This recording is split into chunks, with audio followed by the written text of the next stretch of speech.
IDEC questioning that part and say, why is this thing happening? Because we are investigating this thing. So there's not much anymore I can do when already IDEC is saying they are working on it.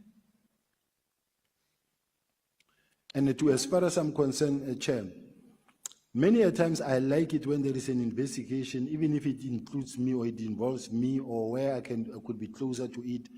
If it is investigated from outside, be it IDEC, DPCI, or IPIT, to me, I feel comfortable if it's a neutral body investigating. Not these things that we see in the subs now, where you find that they let very junior officials are chasing after a deputy national commissioner every day, saying that, no, we are investigating the deputy national commissioner. They've got this excitement of using very junior member to chase after a senior member. I don't know if we were to turn the tide and do the same to some senior top official members, and you set some constables and sergeants to run after him and investigate him and embarrass him. This is not right. So General, is there political interference in the police? Are there attempts to influence the direction of investigations, particularly with regards to corruption and politically connected people? Does that happen? The first part of the question I didn't hear. Is there political interference in the police? Are there attempts to influence the direction of investigations, particularly with regard to corruption and politically connected individuals? So far, I've never been interfered with from any minister or deputy minister. I don't know of any political interference. And in relation to this disbandment of the task team, I received a directive from the National Commissioner. It is between the National Commissioner and the minister to decide whether there's political interference or not. I'm not talking about the political killings task team in general. I'm talking about in general. In general, are you aware of political interference in the South African police? I don't know of any.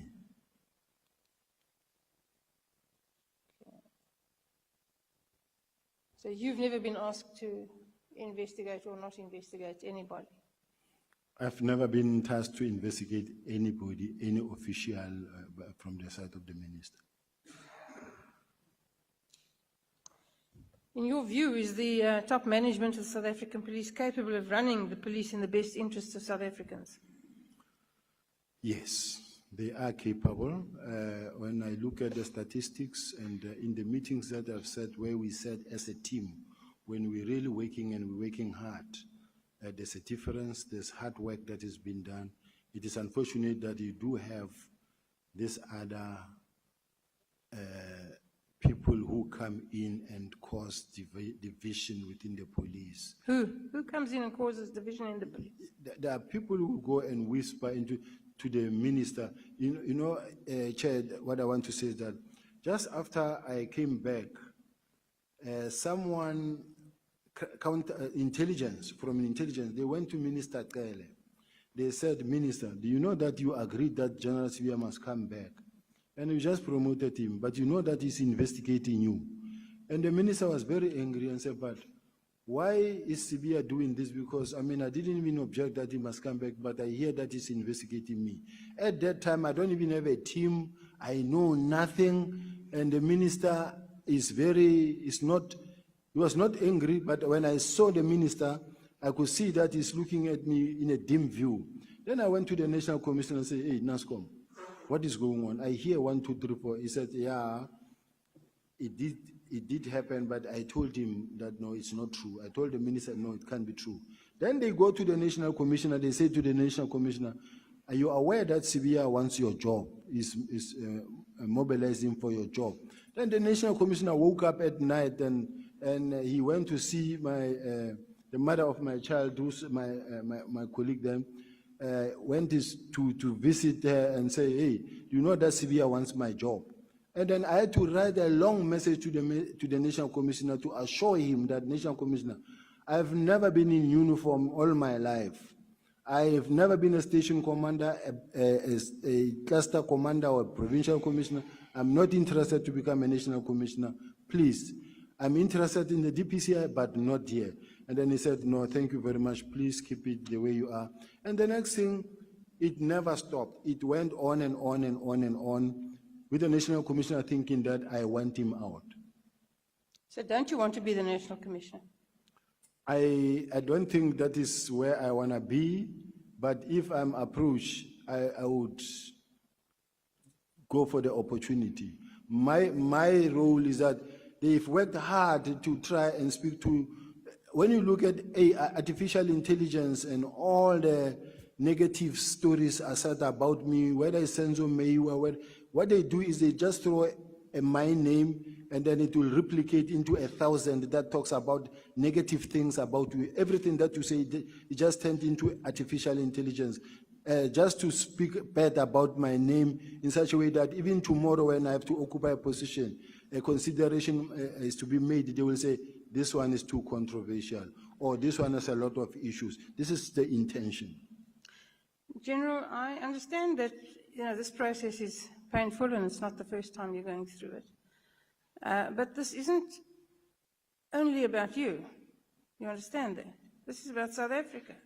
And my question to you was, do you think the top management of the South African police are capable of running the police service in a fashion that is in the best interests of South African citizens? And you said yes, but just the state of the country, the level of crime, the South African police service is not managing to do a good job.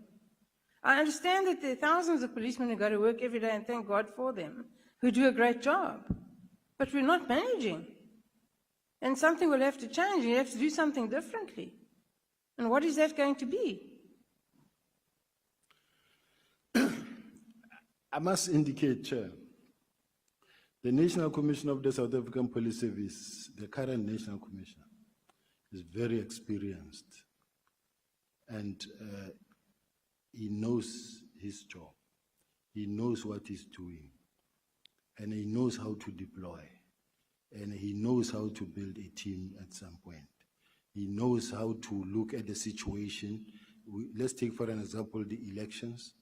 And he knows how to plan, put a proper plan together that will actually result into zero incidents throughout the country. And when you look at the statistics, they are green, green, green, green. So I can't sit here and say, no, they are not capable. They are capable. There are challenges, yes, but they are capable. Okay, General, my last question. When you took over crime intelligence, what did you do to clean it up? Because Lord knows, it was a mess. Can you tell us today that it's better? It was a mess, but when I came in, it was run by General Khumalo. I have received a number of complaints that affect him, and I've also received a number of complaints from the generals that report to him. But unfortunately, it is a space that I was entirely not in control of, because General Khumalo has got a special relationship with the National Commissioner. That is why even when he gets arrested, the National Commissioner will make sure that he does not get suspended, number one. Number two, within 2 weeks, he clears him. Then there's nothing.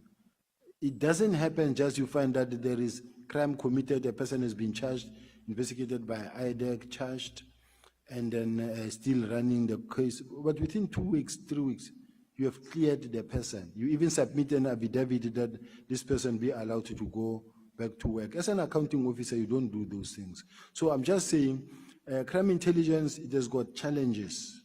And hence you can see already investigations that are already running. And I don't know how many more are still there from the IDEC side, but there are challenges within crime intelligence. You will take it from here. Look at how many generals are out that are not there.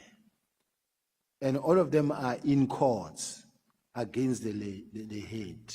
All of them are in court against the head.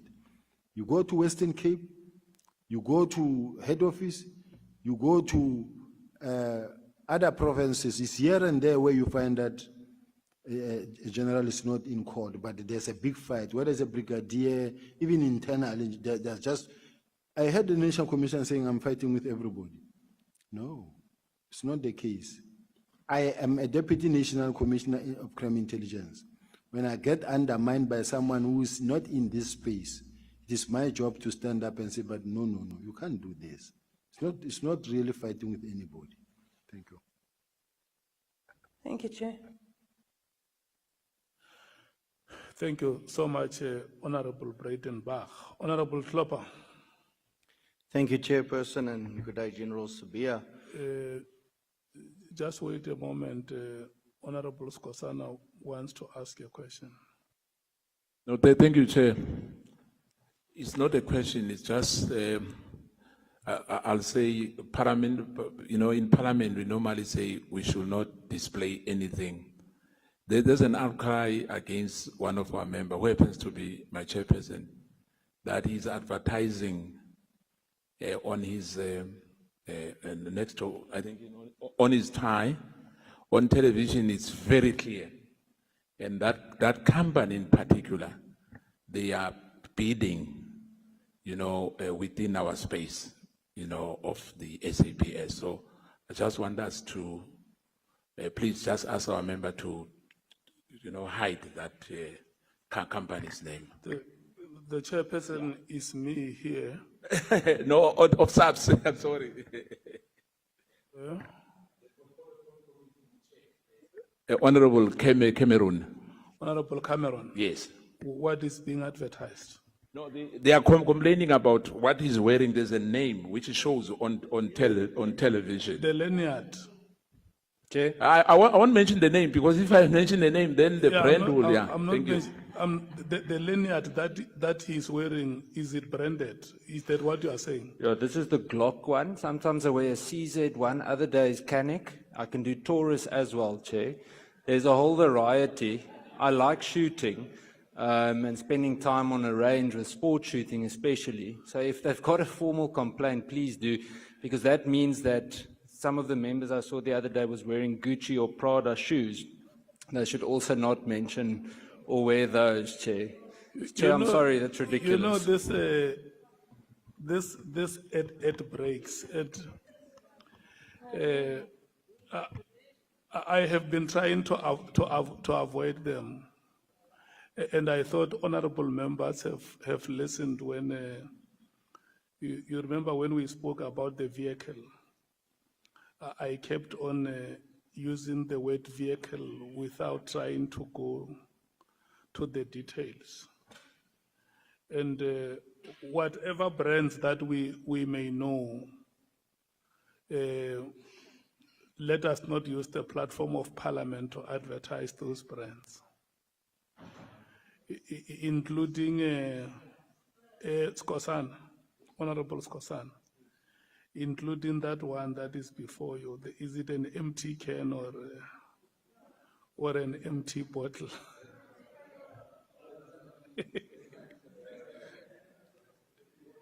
Yeah. Yes. Yeah. There was let me tell you, and you see, let me tell you how I like it. When we break, Chief Whip, when we break, members of this committee are the ones who come to the chair and say, let us not do this and that, because the people that we lead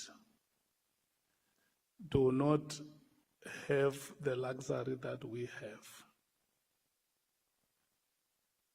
And I think we must just keep it like that. Yeah.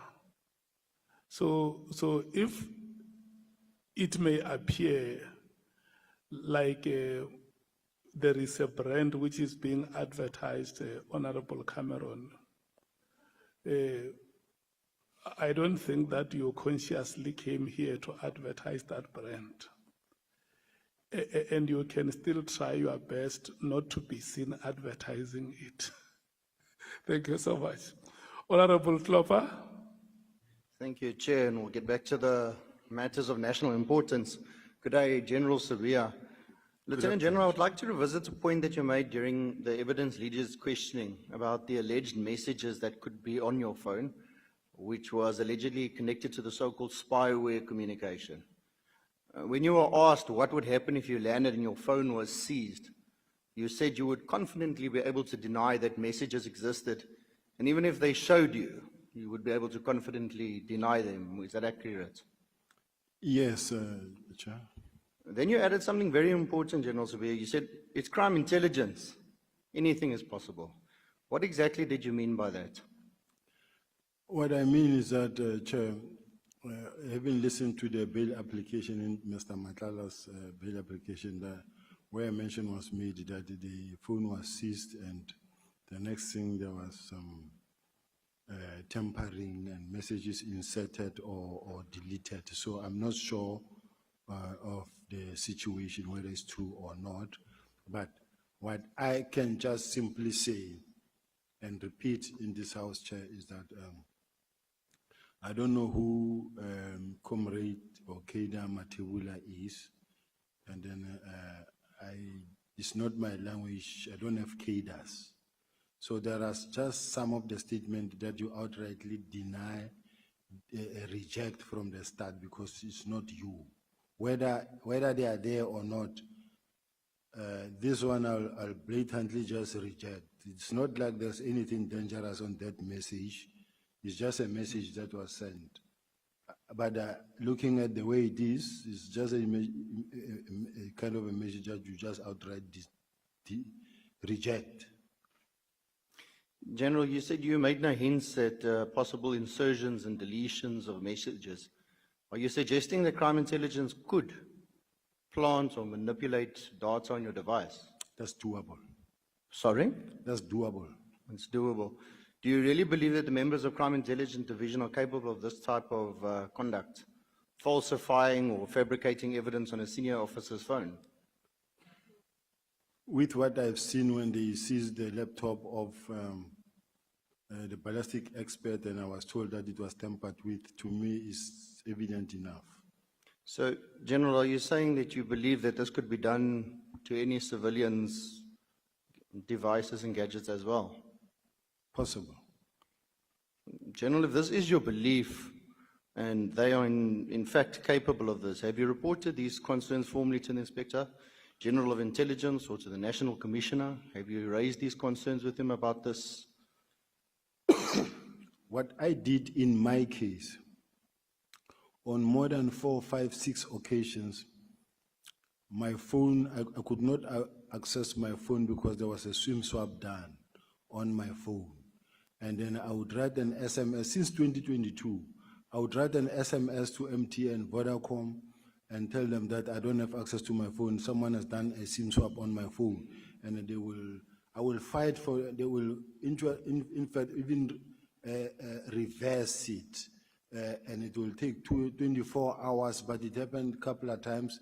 And I have attached the documentation also. I do have it with me, where I reported even to the National Commission and to the national head and say, someone has actually took my number to date, and then you find that I will only get it somewhere on Monday.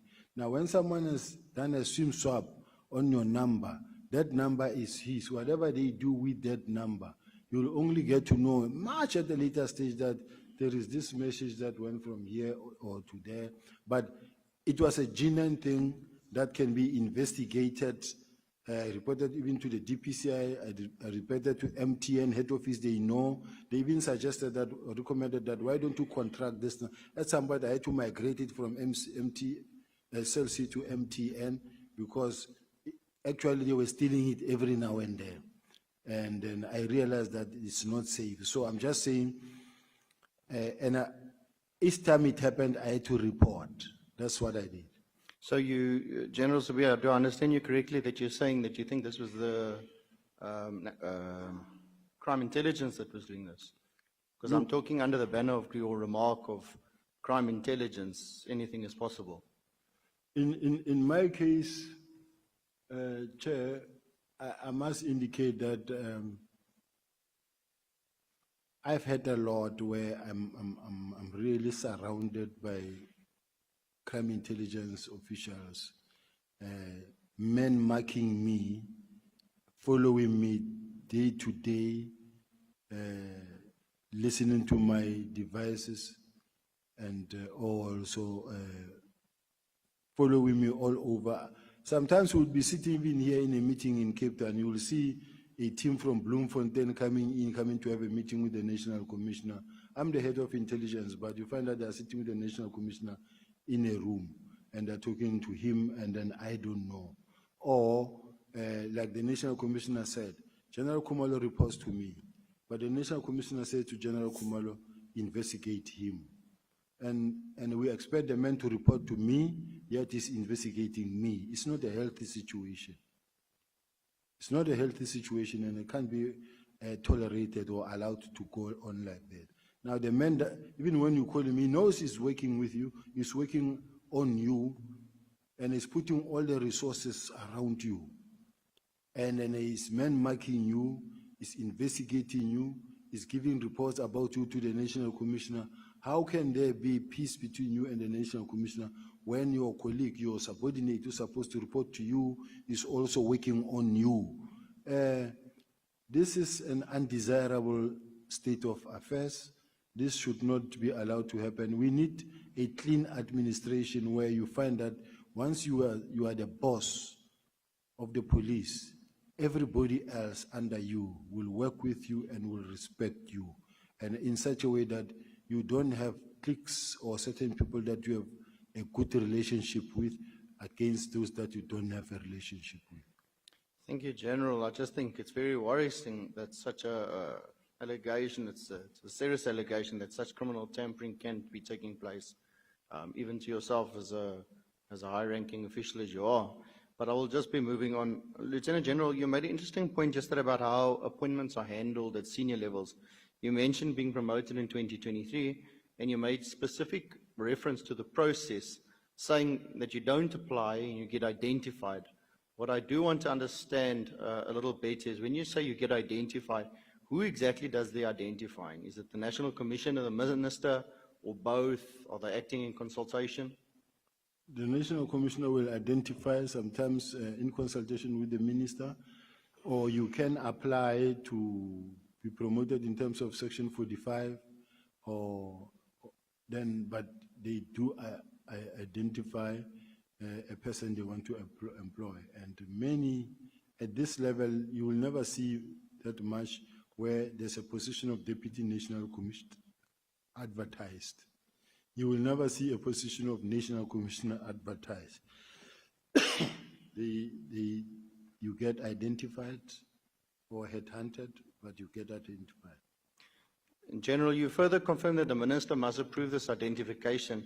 So if there's no open application process, would you agree that this could potentially create risk, even unintentionally, or favoritism? I don't know about that part because I think they also apply an objective approach in doing so. It's possible, but I don't think, remember, these are people who's got the best interests of the organization at heart, because they want, if they don't apply their mind, it affects performance of the organization as well. So you will never appoint someone because you want to shoot yourself on the foot. You will employ someone because you want someone who will be able to assist you to fight crime. Lieutenant General, you yourself, nearing the end of yesterday's proceedings, criticized a system where people who can't even investigate and some who are just drivers are suddenly in top posts. It kind of contradicts your statement that you just made now.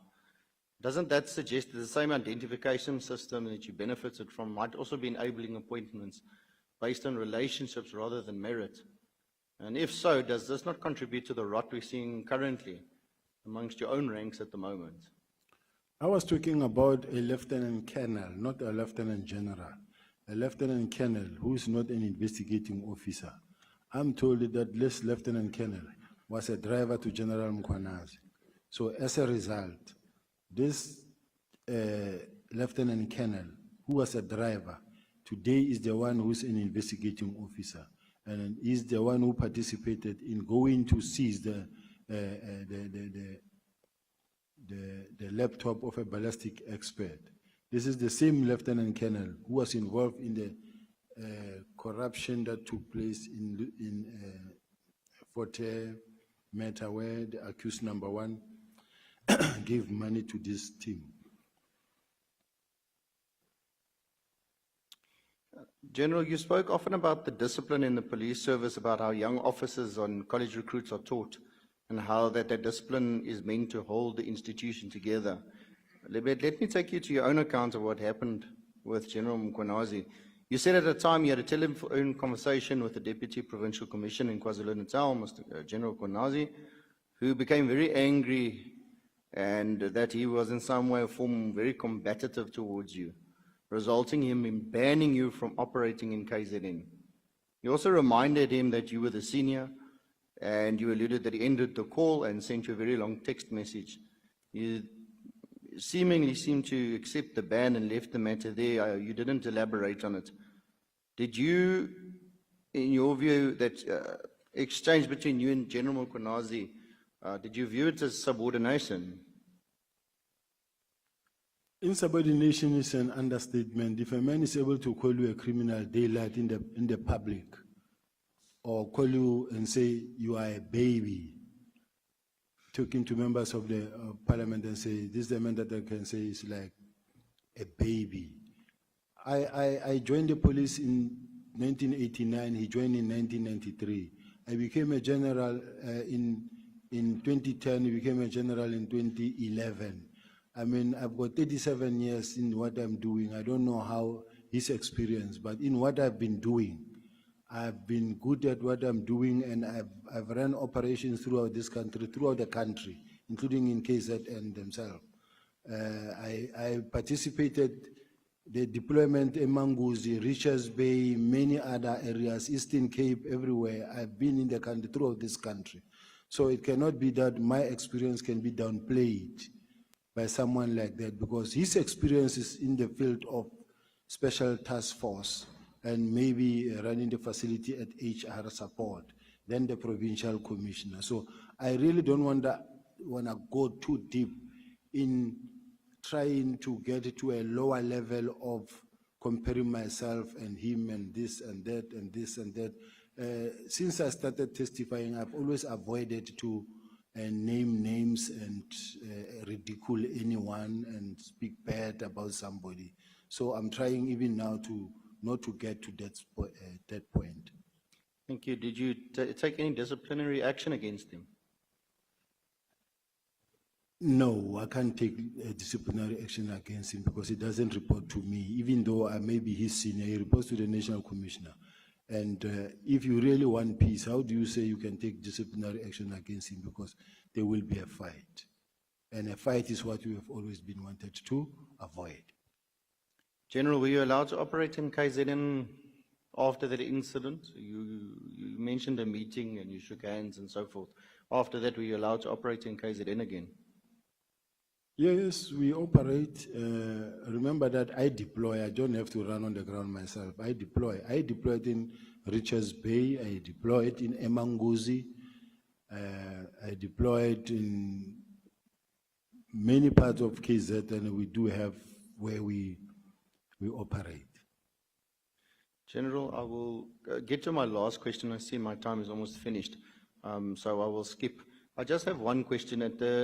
Towards the end of yesterday's testimony, you kept saying, we wanted it finalized when we were speaking about the letter of the 22nd of April that was sent. I just want to know, who is the we? Who is the we that wanted it finalized quickly? Was it the minister? Was it subordinates? Was it another officer? Because when you kept saying we, it just seemed to imply that it wasn't just your idea, that it was a collective feeling it needs to be expedited from the letter of the 22nd to be finalized by the 24th of April. Remember that if the National Commissioner, let's say, implemented something, and then you go to the meeting of the 6th of March, in the 6th of March, it tells you exactly on what steps are going to be followed to finalize this process. Now, come the last date there, it was the 31st of March. But come the 28th of March, there's a handing over now done between two divisional commissioners from CI to crime detection. Now, you already have the dockets in your possession. The head of CI handed over the dockets to the heads of detectives. Now, they are now in your hands. They must be finalized speedily so that they are out of your hands. And it's exactly what happened. Push this thing now to where they belong, murder and robbery unit, so that they are not in your hands gathering dust. Because the more you keep them, is what led to General Mkhwanazi saying that they took dockets, they're sitting in General Sibiya'S office gathering dust. If you could give me a very, very short answer, because my time is finished. At what date again did you say that it was out of your hands? You were finished, that it was now moved over to the National Commission. It wasn't anymore in your hands or your responsibility anymore. Which date was that? At the time when the National Commissioner said his letter took precedence over mine. Do we have the page number, legal team? Because the National Commissioner said he told them to ignore my letters and then to carry on with his letters. From then henceforth, his instructions took precedence over mine. There was no competition. He remains my boss too. General, sorry, was that pre-22nd of April, 22nd of April? It was after that. After that, okay. Yes. Thank you, Chairperson, I conclude. Thank you so much, Honorable Klopper. I don't know, they just given me the letter. Should I read it or it's not necessary? Chair? Honorable Klopper.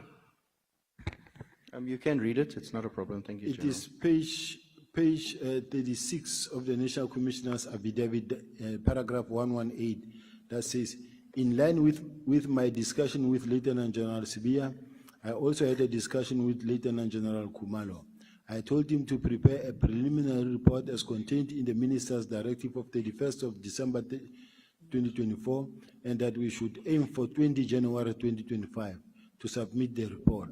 Since this was a direct instruction from me, it took precedence over Lieutenant General Sibiya'S instruction of 17 January. Now, this means that anything and everything flowing from this letter now takes precedence as the National Commissioner's instructions. Even when Kumalo brings the docket to Sintumulo to whoever, this letter takes precedence. Since Kumalo is already now in direct communication with the National Commissioner, whatever that he does is as a result of the National Commissioner's instruction going forward. Wait, Honorable Skosana, wait. Honorable Klopper, you're fine. Yes, Chairperson, thank you, I'm fine. Okay, thank you, so Honorable Skosana. Yeah, I just wanted to ask Chair, just to make a follow-up, if the letter which is reading, is it signed as well? It is signed. It is in the National Commissioner's statement. Okay. Thank you so much.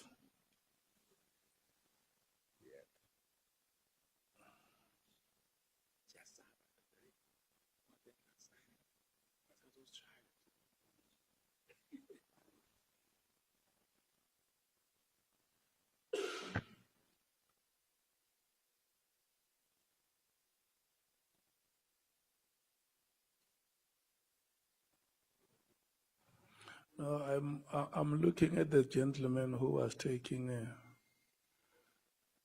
pictures. Okay. Honorable Matthews, once you are done, we break. Yeah? Thank you. I might not be done then, Chair. I don't think we deserve a break.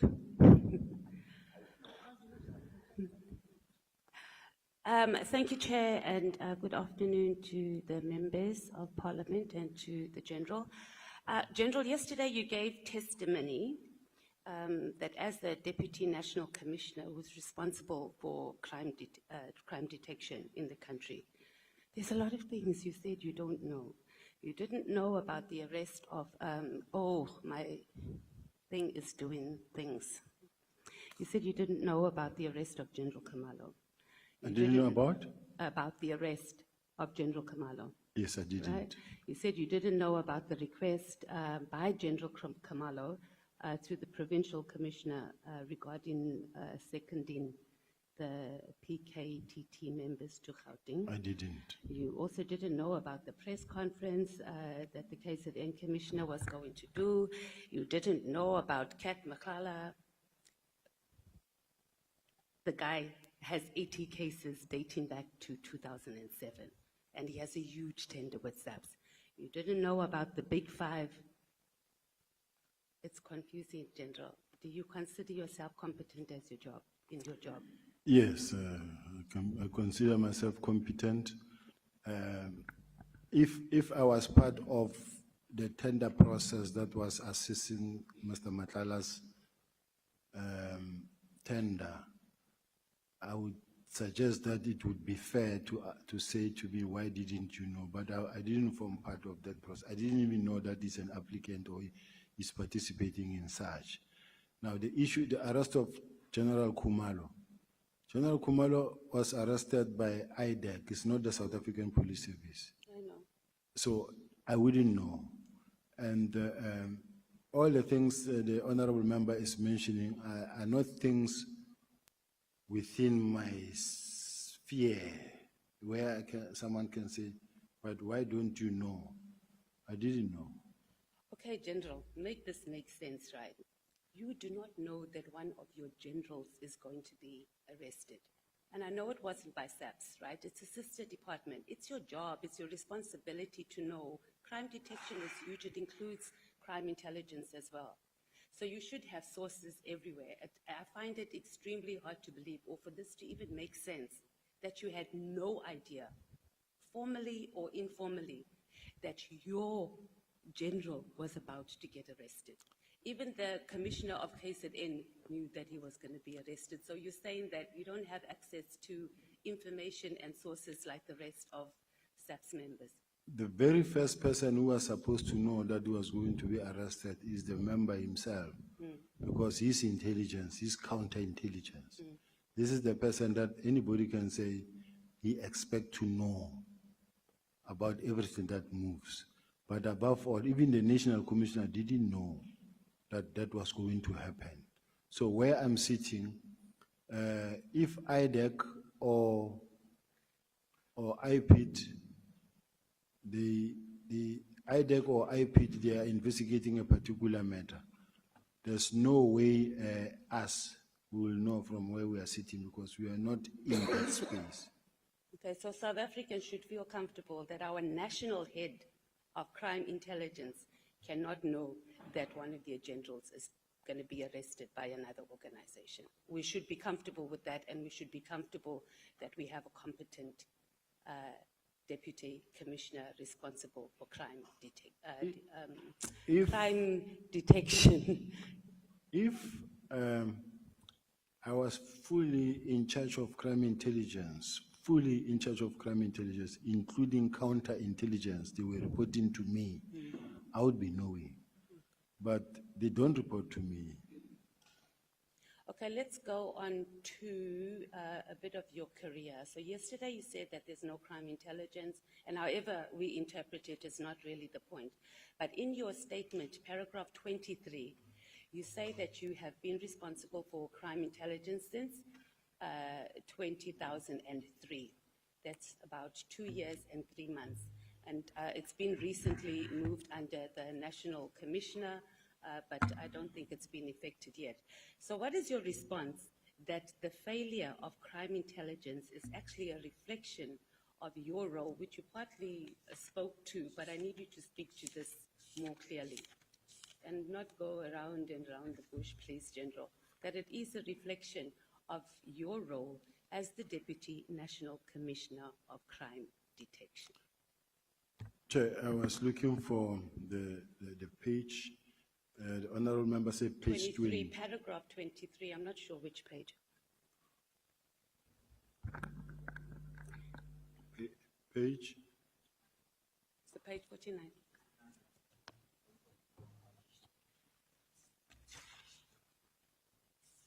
when you talk about your career, that section, it's page 9, paragraph 23, but I'm right, that is paragraph 23.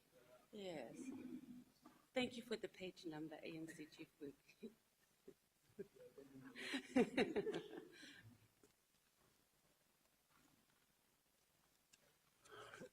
Yes, I'm there, Honorable Member. What is the question? Yeah, so you say there that you're responsible for crime intelligence. Now you're saying you're only partly and you're not fully. I do understand the issue of counterintelligence, but it's pretty much been in your office, or you've been responsible for it for over 2 years. I've been responsible for it for only 2 years, but it was then also taken away to report to the National Commissioner. But even then, when it was reporting to me, it had two dual reporting lines. In my case, they came to report to me that what they wanted me to know, and that what they didn't want me to know was going to be reported to the National Commissioner. It's not like I never complained about such. I complained many times about that, and that the lines of the reporting lines have been blurred, and this is creating problem for myself. And I challenged it many a times, but the bottom line is that everybody knows he was not reporting to me entirely. Okay. So would we agree that the issue here is SAPS officials? Yes, ma'am. You and the National Commissioner and also the Head of Crime Intelligence. And the issue of having blurred lines is an issue because you, as the senior officials that the country relies on to make sure our children are not raped, and if they are, they're getting justice, to make sure our children are not trafficked. A simple process of just understanding, reporting, or having those basic processes in place is what is costing the country, and our children are in the state that they're in now. Right now, children are being raped and they've been trafficked. And we have adults that have been appointed in these strategic positions and that are busy with their egos and are busy fighting with each other and are unable to do the jobs that we've put them in there to do. Can we concede on that? It's a long question, and I'm trying to understand the essence of the question. Can it be repeated in short, Councillor? Okay, I guess it Not is a bit Councillor, of Honourable Chair, Honourable Member. Okay, I guess it is a bit of a political statement, but what I'm saying ultimately that we are in this mess is because they are the National Commissioner, yourself as head of crime detection, and then the head of crime intelligence cannot sit down and have a clear process to ensure that there are systems in place to make sure that we are detecting crime and that our children are getting justice when they're being raped and trafficked in the country. I think we are in this mess because of the press briefing, unfortunate press briefing that was done. That was not supposed to happen. That's why we find ourselves in this mess, because everyone has been doing their best to try to do what they can under the circumstances. And if that is the best, I don't know what's going to be good. Let's move on to your suspension and your dismissal related to the Zimbabwe matter. And this lasted about 7 years, according to your statement. You said that the prosecutor put it on record that he or she was instructed to put your case on the roll. Who gave that? Did you ask who gave the prosecutor that instruction? And if you didn't, why not? I thought that the magistrate, because it was into the court record, and that record is still there, it still exists. I thought that the magistrate would ask who gave that instruction, and the magistrate just didn't take it further. Okay, Just but said, my question is, did you ask the prosecutor? no, I didn't, Okay, because I was represented. Okay, and you didn't ask your attorneys either to ask the prosecutor? No, to me, I was excited. It's thrown And who out. was the prosecutor? Do you know? Do you remember? No, at this point in time, I forgot the name.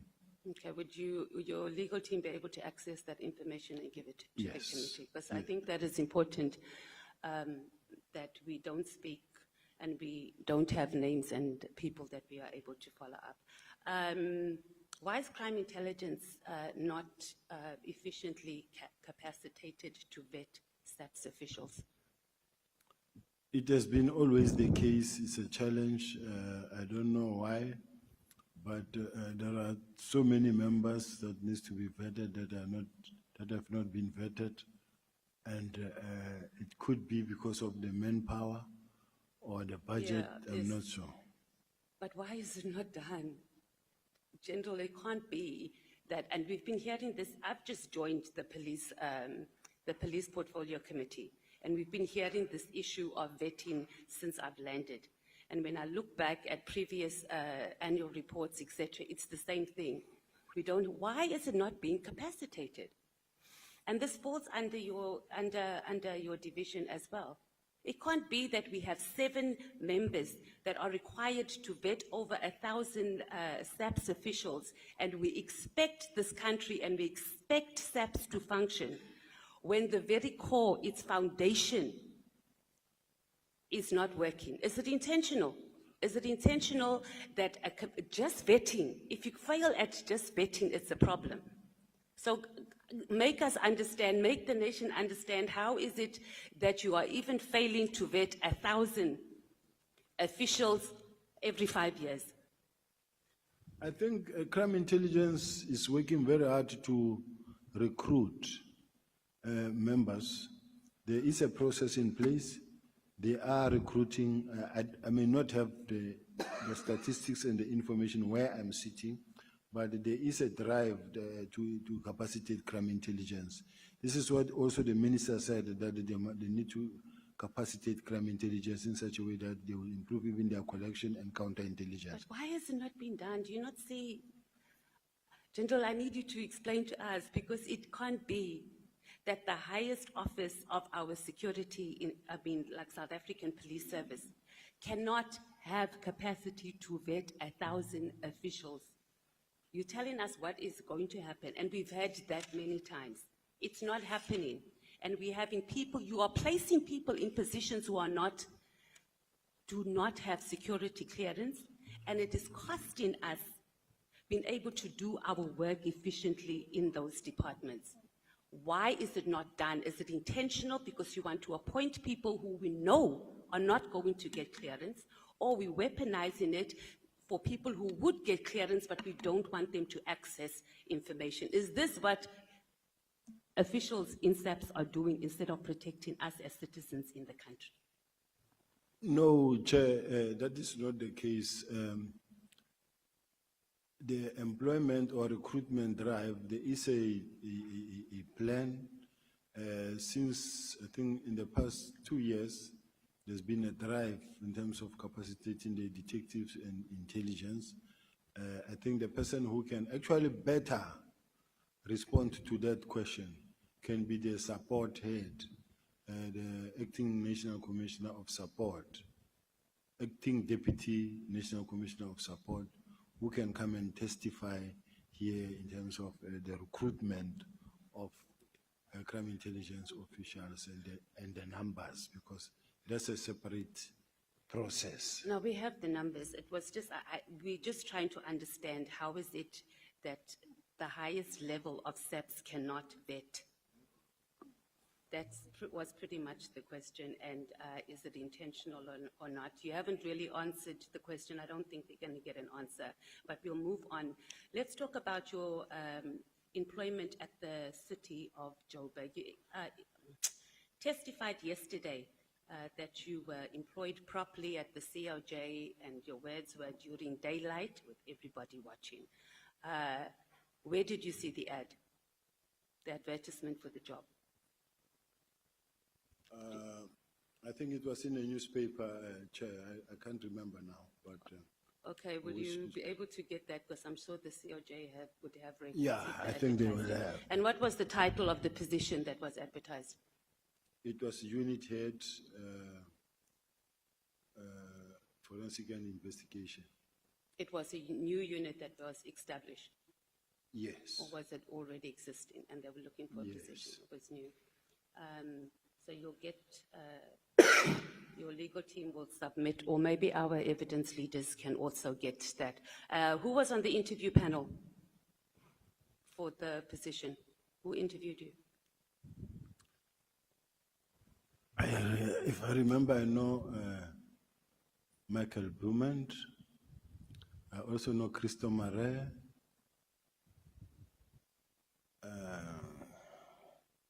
I've been long out of the city, and some of the people. So, but there was an interview panel. I think there was Trevor Fowler.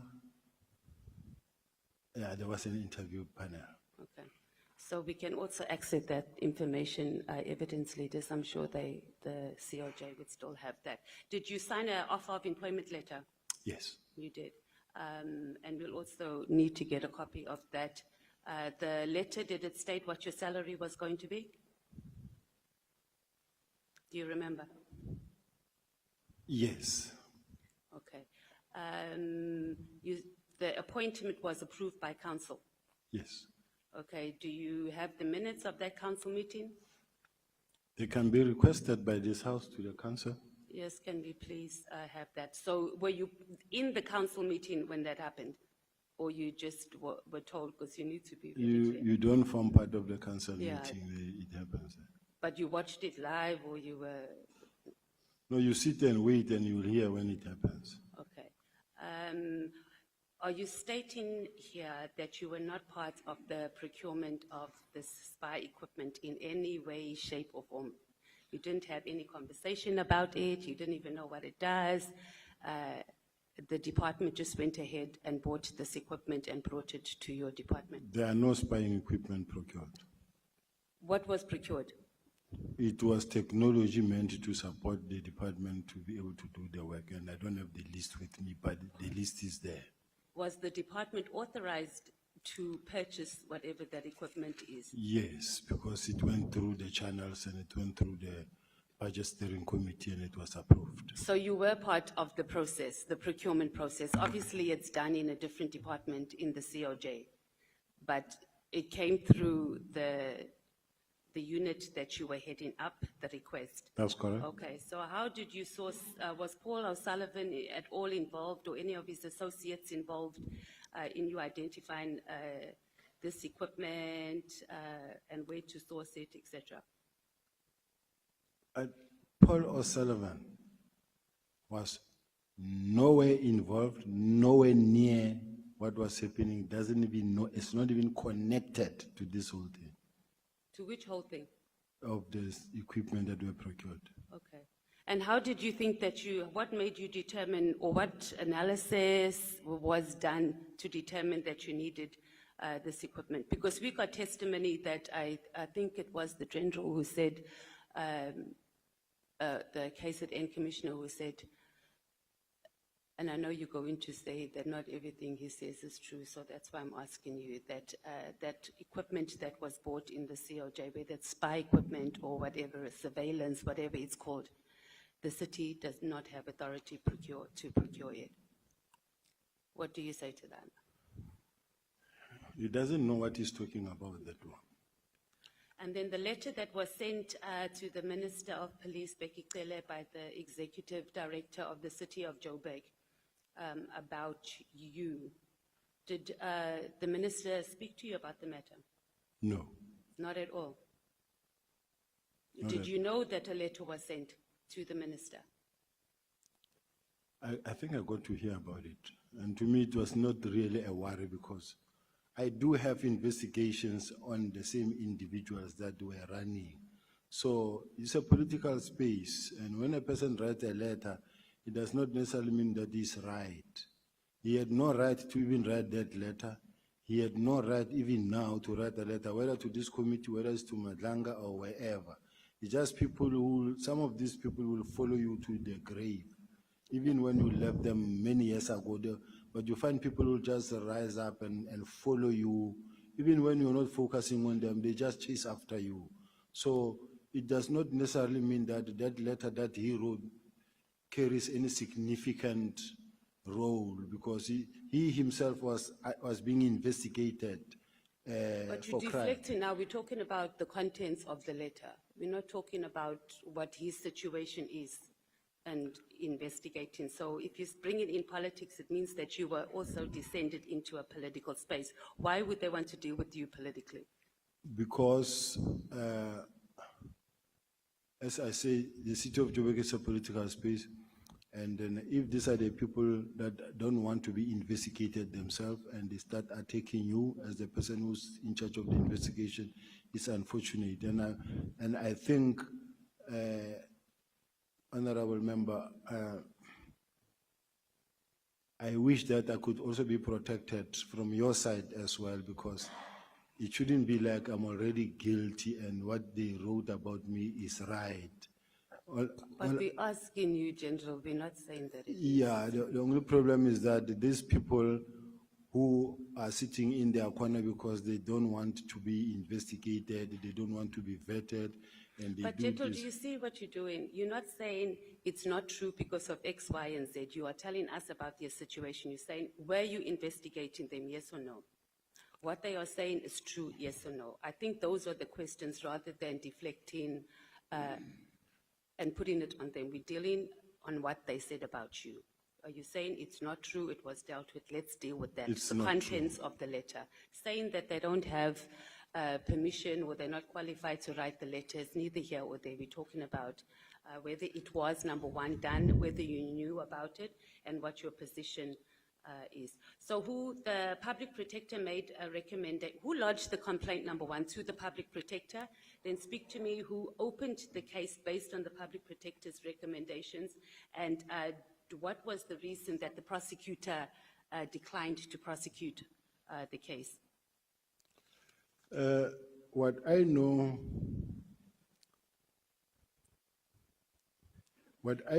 Chair, is that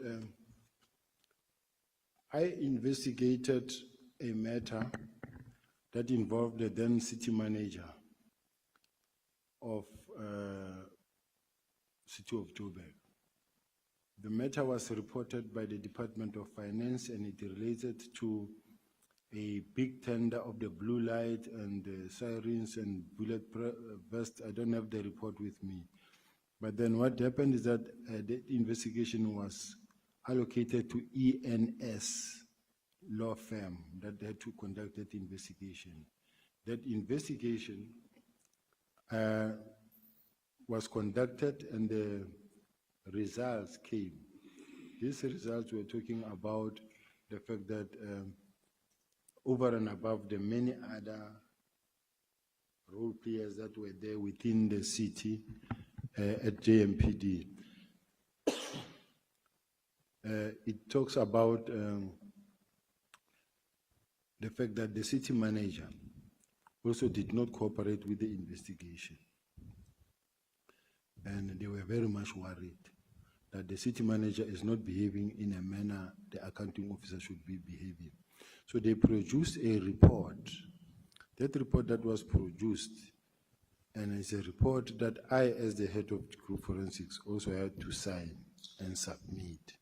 He was very angry to an extent that he wrote a letter wherein he wrote this letter that says, if I can read, that says a directive in terms of section 55 subsection 1 of the MSA of 200 in respect of notice to withdraw the delegation of the head of GFIS and public communication of matters that have not been tabled before the council.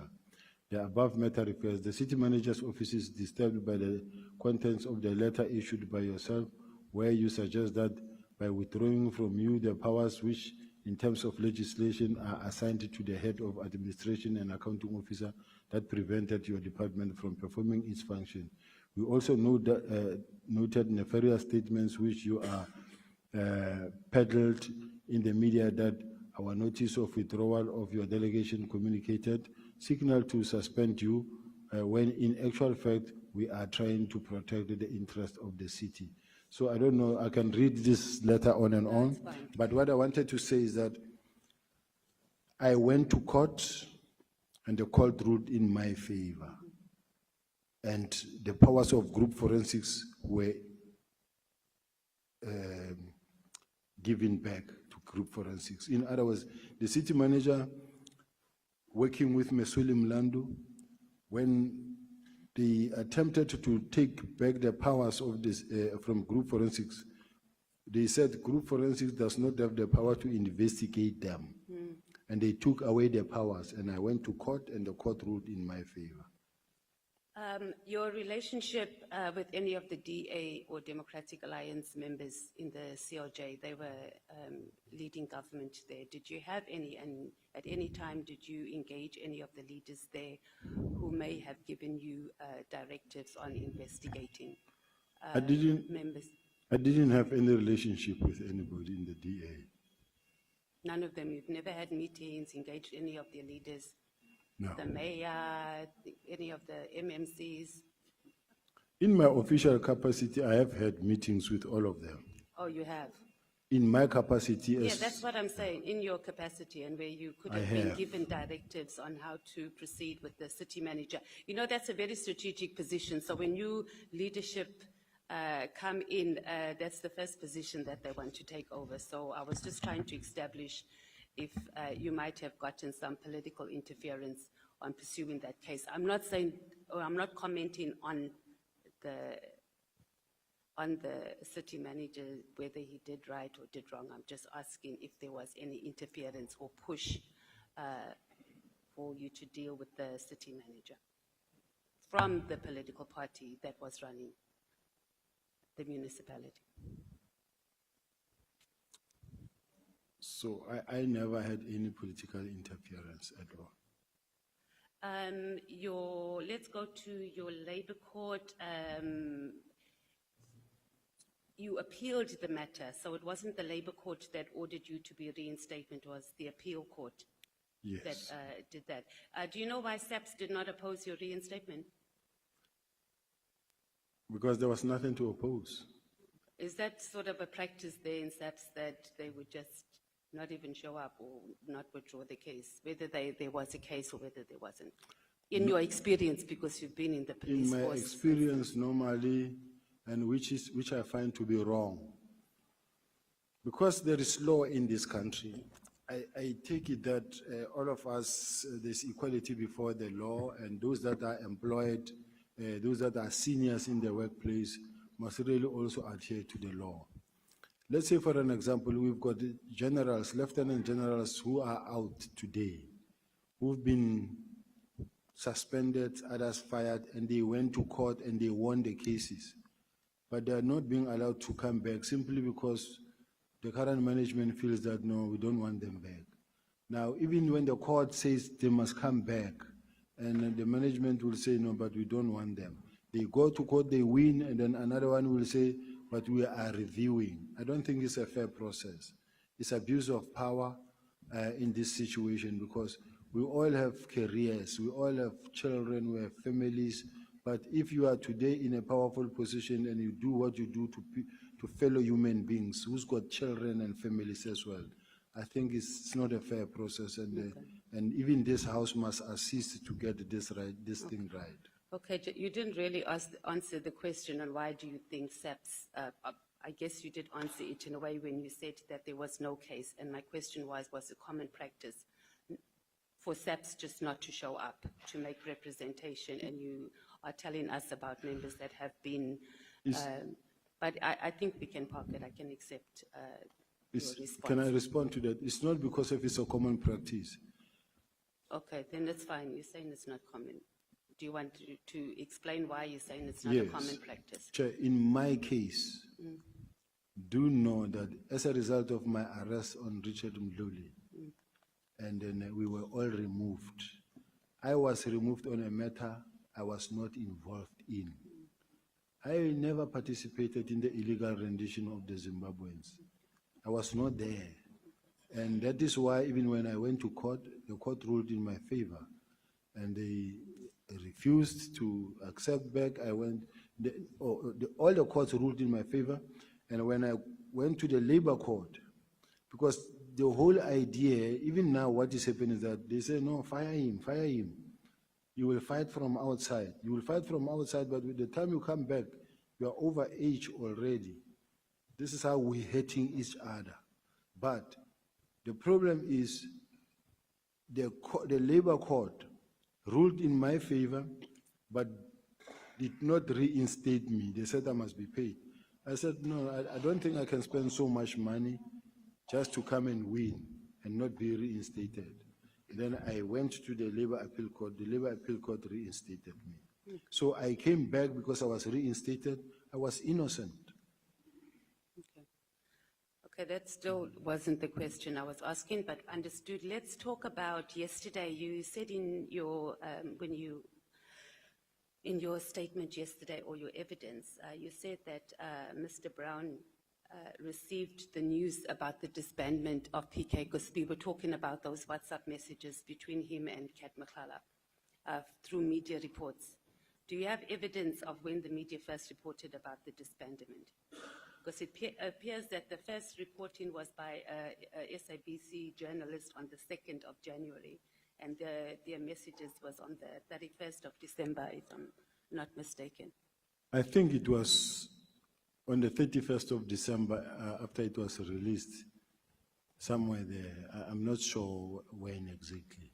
Okay, but if you're going to give evidence that you felt very confident that they got that information via media reports and not through any internal processes between the minister's office and between SABS. So you're going to have to give us where that could have been found on social media or where that report is. Because when we checked, the first thing we saw was on the 2nd of January, and it was a screenshot of the disbandment letter. So you don't have to do it right now. You can ask your attorneys to be able to support that, because that was the evidence that you gave yesterday. You also said that Brown Mokosi, not Mokosi, was like an informer to you. So if this was the case, are you at liberty to disclose what sort of information he would supply to you, Brown Mokosi?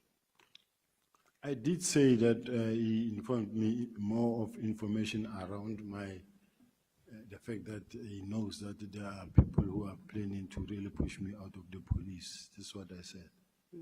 But he also, the General Kwanazi also said that he said the same thing to him. So you didn't, so at your level, General, someone just comes and they says that and you just believe it. And you don't see that he could also just be pushing information, as you were just saying earlier about how people peddle information and plot people against each other. I do listen, and as to what I do with it, it's for me now to see how I deal with the information.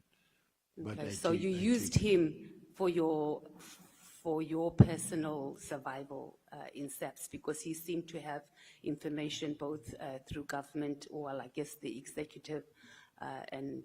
I didn't use him. Yes, and when he called, I listened. Okay. Let's talk about, you said you were doing operations in Cape Town, and this was around the same time as the ANC's January 8th, 2025 celebrations. Was it something that was planned or pre-planned? That you arrange your operations, or you arranged your operations in Cape Town around the period of the ANC's January 8th? January 8th is a yearly event of the African National Congress. But as the South African Police Service, we have to be there to do our work. Okay, so who attends? Because as the economic freedom fighters, we also have ours, and we don't have ministers, officials on that level of SAPS coming to attend any. I've never ever seen them. I'm just asking. And I think even the IFP here, so are you saying that it's a standard operation procedure that high-level officials in SAPS makes their operations, arrange operations in the hosting towns where the ANC is having their January 8th? In all the political parties who have events, no, you definitely don't have high level like on your level at ours, I can tell you for a fact. No, I know. I'm part of JOG. No, they are. Okay. They are. Maybe you must supply us with the list of who's deployed to these events. No, when it happens, there's a clear plan from the police side on what will be happening, and they demarcate the streets on how. I understand the job processes. I'm asking about levels. I'm asking specifically you as a general heading up a division, right? A deputy commissioner that will make themselves available to do operations in towns hosted by the ANC in particular. I understand the whole process of JOC and the police being involved. I'm not disputing that, General. I'm saying on that level. Yes, on this level. I'd like to know which ones have ever attended our events. Let's talk about when you were in Cape Town for the January 8th, 2025 celebrations. Did you meet the Minister of Police, chat to him informally, anything, especially since he had just written a letter disbanding the political killings task team? On January 8th. Around that time, not on that day in particular, but you were here celebrating, okay, let me not say you were celebrating, you were doing operations for the ANC's January 8th. The minister was here because there's evidence that even someone sponsored his trip. So did you have any communication with the minister? The minister was not around, he didn't attend. How do you know? I know. Oh, because you're there. Okay. At least there's something you're saying that you know, General. Let's move on to, so you didn't meet the minister, is that what you're saying? You didn't have any conversations with the Minister of Police during the January 8th? He was not there. Okay, that's not the question. Did you have around that time, even if you didn't see him physically, during that period? I've never spoken to the minister. Okay. Let's talk about Wusi Kat Mkhala. He called you, you said, and he wanted to have a meeting with you. And then you agreed to the meeting. So at your level, did you not even say, hey, let me just check this guy out before I just meet with him? Like, obviously you knew as a service provider, you're saying that you didn't get involved in the procurement process and that sort of thing. This guy has 80 active cases with SAPS. You are the head of crime detection. You just went ahead and met with him without even just doing some background checks. I don't think it's fair, Chair, that when a person complains and comes with a lawyer and having the papers and say, I'm here to complain to the National Commissioner, this is my complaint, then I must go out there and start running tests on the person and start running investigation on the person. But that's it's not not what how I'm it saying, works. General. He called you first. He didn't just show up at your office. That's what you said. So the call that you arranged a meeting, right? So when he called and he asked to have a meeting with you, he stated why he wanted to meet with you. Yes. Right, so you knew he was coming there for that. He didn't show up with lawyers. So you had time to just say, let me go and do some due diligence, because you could have even called him back and said, this is out of my payroll, or it's not in my grade. Let's wait until the National Commissioner comes back. But you made a decision to meet with him and not even check 80 cases, and you just met with him like that. Yeah. That's what the National Commissioner told us, 80 since 2007. Oh, it's 1-8 now. 80.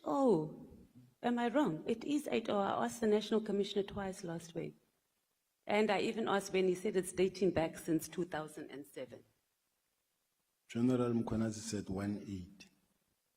The National, okay, I guess we can just verify our evidence leaders. Can we just double check? But when I did a follow-up, I remember saying whether it was 80 or 1-8. But regardless, 80 or 18, it's still a lot. So it wasn't strange for you just to do that, General? No, because remember, Honorable Chair, when a member comes, when a person comes wanting to see you.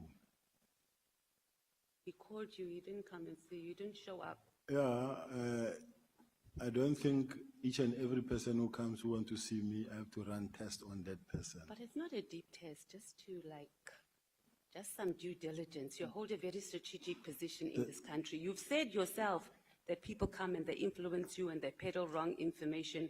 I would just think that you'd be a little bit more cautious. But if you didn't do it, that's fine. Do you want to say something before I move on?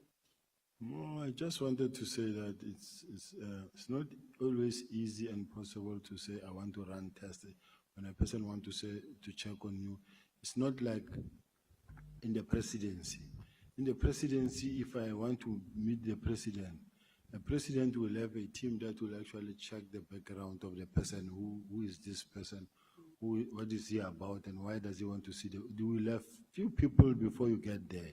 Now, in my case, I'm expected to meet anybody who wants to meet me or who wants to meet the National Commission. You indicated that you also made calls to him. Was this after the initial meeting or the meeting you had with him about his... At Matala, Mr. Matala? No, I never made calls to him. At all? No, I never made calls to him. And did you and the minister discuss Makhala and Brown? Not even once. Any way, shape or Not form? even You're not once. going to find any WhatsApp You messages will never or find anything. informally? You will never find Including from anything. the chief of staff? No. Okay. Let's talk about the disbandment of PKT. Obviously, I'm not going to repeat what other honorable members have asked. Was the minister briefed about the PKTT before sending the letter officially? Yes.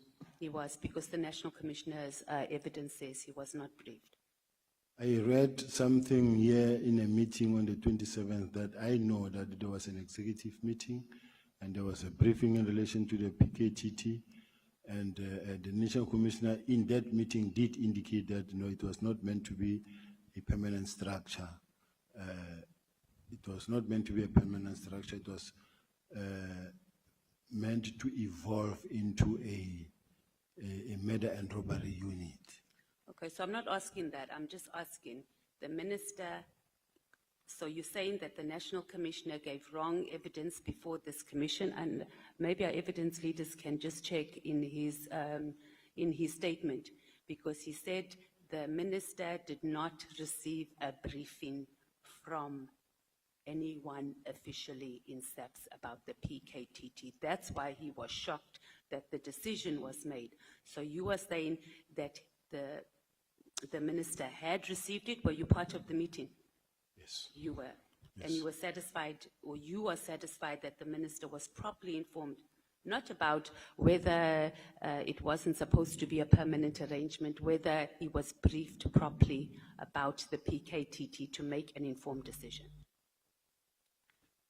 If an honorable member is talking about not about that letter, then I can't say I know. No, that not the minister- letter. I'm saying before this letter arrived, was sent on the 31st. I'm saying, was there a briefing? The fact that there was such a discussion in college, it means it was a briefing. I beg your pardon, say that again? The fact that there was such a meeting that was discussed with the police executive meetings, where the minister raised concerns about the PKTT. Okay, that's a different different answer. I'm saying was, did the minister receive a briefing, as we get briefings of this is what the PKTT has done over the years, et cetera, et cetera. Did he get that, or was there just an overall discussion? That's what I'm asking. I wouldn't know about that one. Okay, Chair. right. Did you have any discussions with the minister, with Brown, or with Kat about informally, formally about the disbandment of PKTT before it happened? It never happened. So you didn't. Okay.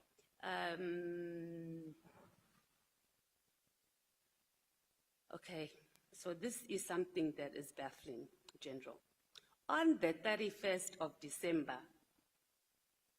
in the afternoon, the minister decides he must send an email about issues that are not of national importance during a festive season. Were you not shocked when you saw this? Like, I would be like, what is he doing? So when you saw this letter on the day that you saw it, did you not think, okay, this thing is on the 31st? And he even knows that the National Commissioner is not there. Did those things not cross your mind that this just seems just highly irregular? Or is it something that's common? You've been in the police force for a long time. For the minister on New Year's Eve, the whole world is resting. He decides he wants to send a letter of something that he could have dealt with in January when offices were fully open. I wasn't shocked, and there's nothing shocking about it. Why? Because the ministers, the police, they are working during that period. There's working, right, that's dealing with the issue of festive activities. We're talking about matters of border control. One was about doing a strategy for border control. They can wait until January. How is that even urgent? Even the thing about the disbandment.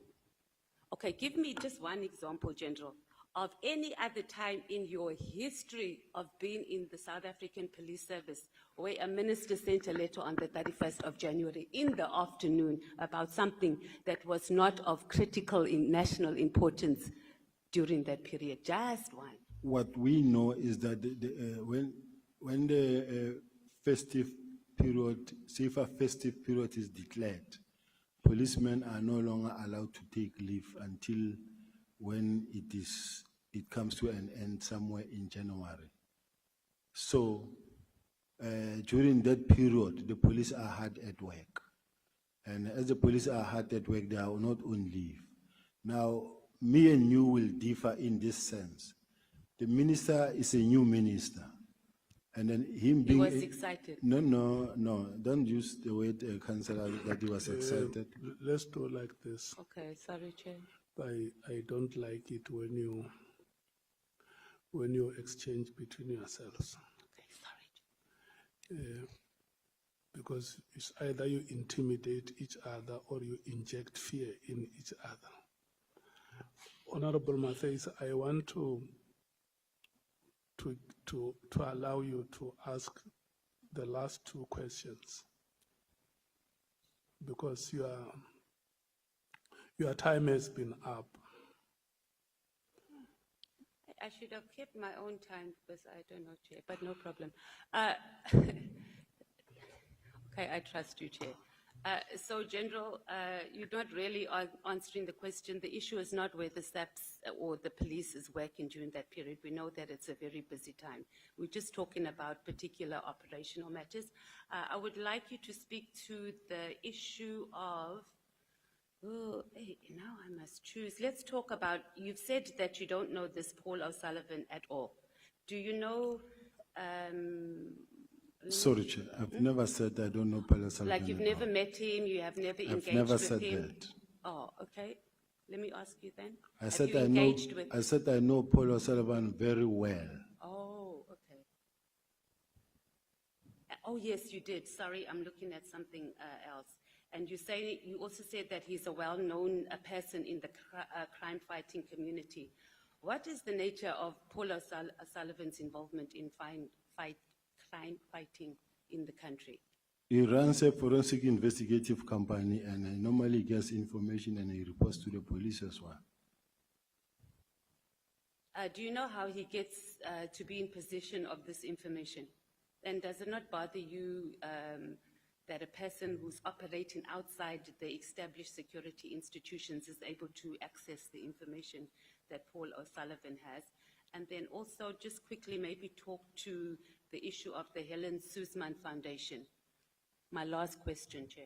Or must I come back? Or do you want to respond to the first question? Can respond now. Okay. How we access which information, people report to Paul O'Sullivan. People report to Patricia Marshall. People report to Josh Marshall. People report to Brown Mohozi. People report to the person they feel comfortable with. And these people people report to Professor Mary DeHaas. And as they report, they then take information forward. You will have people who report to whoever they feel comfortable with. And then he will either interview them, obtain statement, and send them to the relevant authorities to be processed. In relation to the Helen Suzman Foundation, I don't know what the question is intended to, because you haven't asked the question. Yes.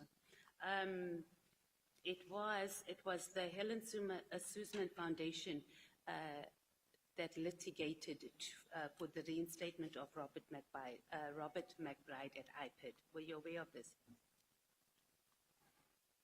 It's possible. Yeah.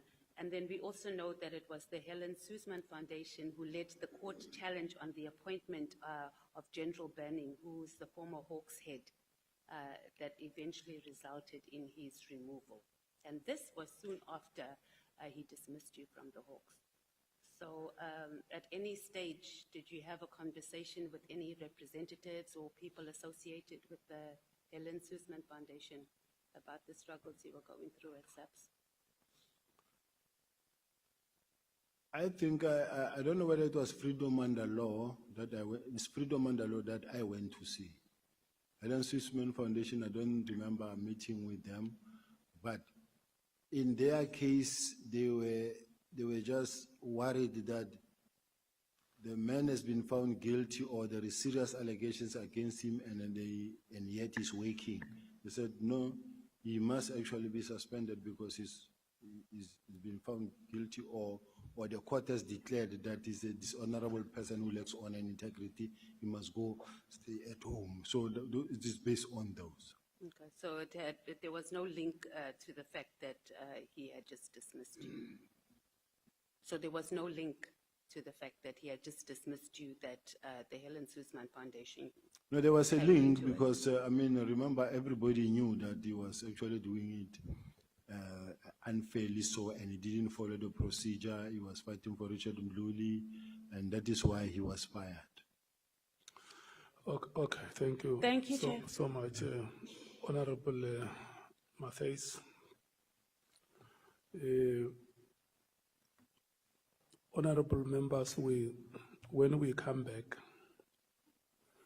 we are taking Honorable Mngango, Honorable Sols, Honorable Vessels, Honorable James, and the last speaker will be Honorable Sangon. And then we'll take a comfort break. So now we are breaking for 15 minutes. We are coming back at 17:30.